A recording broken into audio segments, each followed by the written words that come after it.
guys, and welcome back to my channel.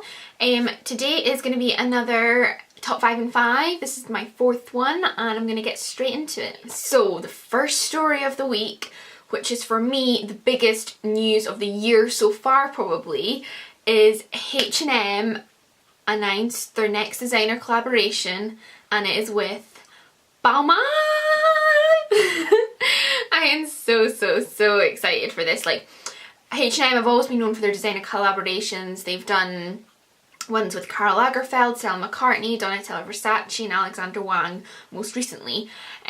So they're always known for these big collaborations, and they are always a huge spectacle and they sell out straight away. There's queues and queues and queues of people trying to both get into the store and get online. Like, it's like an absolute nightmare to get stuff. So I've never actually purchased anything from any of the collections just because I've not been that...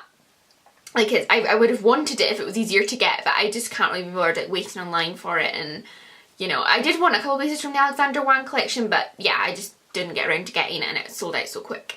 But this one, oh my god, I definitely want something from this collection because I love Balmain, and they are my favourite designer. They are my favourite show that is on at Fashion Week, and I just absolutely love Oliver Roosting, who is the creative director.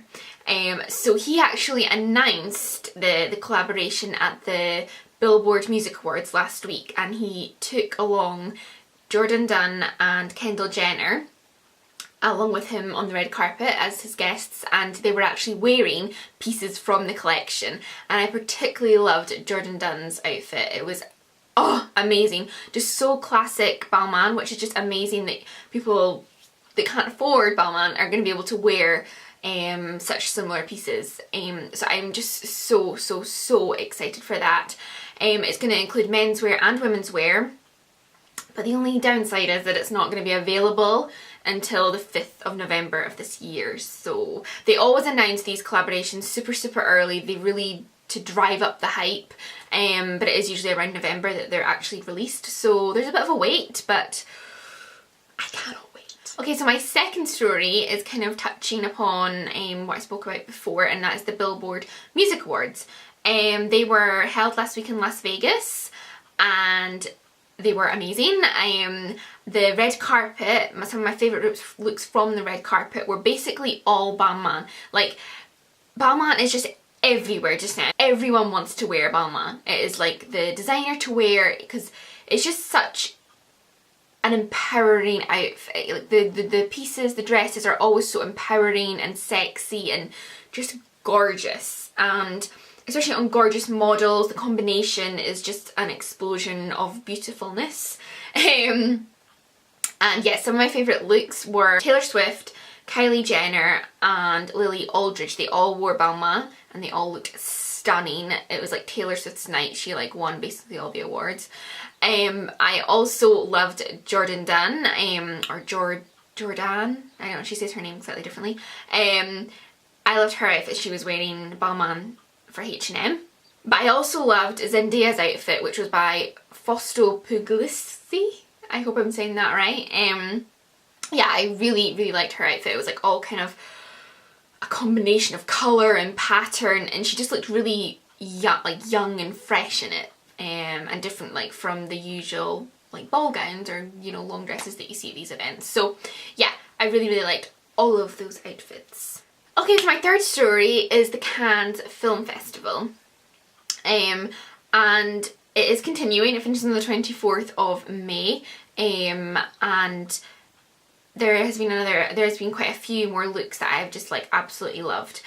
So I'm going to run through them. Some of these names, if I'm looking down, I'm just reading the names because some of these, because it's the Cannes Film Festival, it's obviously full of Hollywood actors and actresses, but there's a lot of kind of like small films, and just it's obviously so film centric that there's a lot of actresses that like aren't necessarily in huge films. It's not just huge film stars basically that attend these events. So there's quite a few actresses that I've not heard of, but I was loving what they were wearing. So if I am looking down, it's just because I'm trying to read their names and pronounce them correctly. But first of all, we have Kendall Jenner in Alia, and I absolutely love this two-piece. It's kind of got the black netting lace going on, and it's just really, really sexy. She took a couple of photos on her Instagram account, so definitely check out her Instagram. She took really cool photos of the kind of it all spread out in all its glory, and love that. And we've got Daria Stokis, and I hope I'm saying that right. Yeah, Daria Stokis, and she is wearing Lucia Beccari, and her gown, I'm just looking at it just now on my laptop, and it is so beautiful. It's like one of my favourite colours, that kind of really, really light pastel lilac in gorgeous like feathering, and oh, it's just like beautiful. But I also love, like, this dress is amazing, and it is worn by Aria Hargate, and she's wearing Ashy Studio, and oh my god, it fits her like an absolute glove. I love, love, love, love, love this ball gown. This is what Cannes is all about. It's about uber glamour, and this is just like Hollywood glam to the max. I also love Lily Donaldson. She's kind of wearing a really simple Calvin Klein dress here, and it's kind of the opposite of the dress I showed you before, but I just love that as well. That just really simple, nothing fancy, but just gorgeous. And she's a model, so you know, they can wear these kind of things, you know, without it being totally flamboyant. They still look absolutely gorgeous. In Cannes, they had the Cannes Amphar Gala, which I'm sure is a charity for AIDS, and again, it was just very, very glamorous, and again, Kendall Jenner, not Kylie, Kendall Jenner is wearing Calvin Klein here, and I love this dress. I mean, her body is just amazing, so it, like, you know, makes it look amazing, but again, she is really, really killing it just now. She knows the dresses to wear that's going to capture the attention of the media and everyone else, and she just looks gorgeous. But Chanel Iman in Zuhair Morad. Oh my god, this is like a fairy tale dress. I absolutely love it. She looks stunning. I love the see-through sleeves, but with the detailing on the sleeves, so it just looks like she has almost these little like butterflies or something on her arm. It just like looks amazing. Gigi Hadid, which is one of my favourite models. She's in Tom Ford, looking really, really beautiful. And Lily Donaldson again, this time she's in Saint Laurent in another really simple deep V black dress, but just again looks stunning. So yeah, lots and lots of glamour at Cannes, but that's nothing new. And yeah, loving all those looks. Okay, so my fourth story of the week is that Kim Kardashian will be presenting a CDFA award to the Instagram founder, the founder of Instagram. Now, I think I just said that wrong. CDFA, did I say CDFA? No, CFDA. CFDA. I always say this wrong. It stands for Council of Fashion Designers of America. So it's CFDA. Oh my god, I cannot get that into my head. So she, let's try that again, is presenting an award during the CFDAs.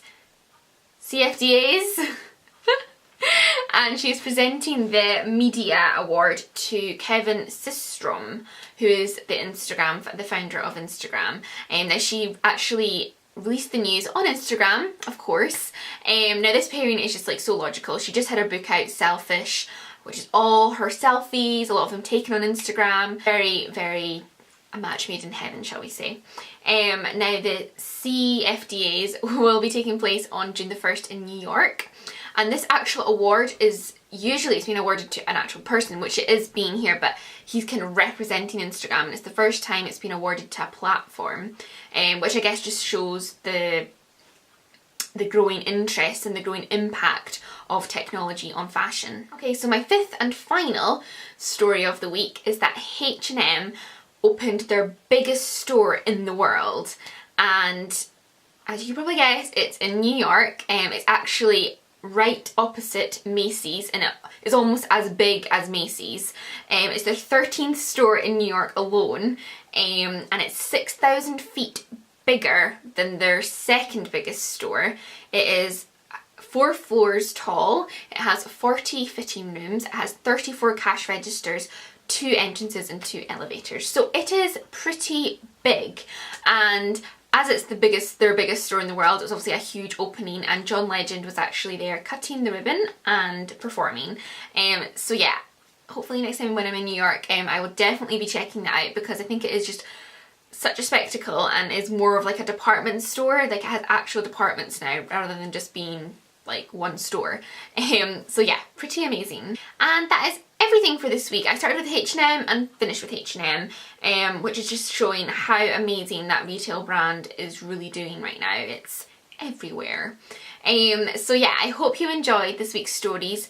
I'm way over 5 minutes, but you know, hey ho, I had a lot to get through, I had a lot to say as usual. Yeah, it's really annoying that I cannot get it in 5 minutes, but you know what, I'm gonna keep on trying. That's all you can do is your best. All you can do is your best. So yes, I'm gonna leave it there, guys, and I will see you next week for another top 5 and 5. Okay, bye guys. Mwah.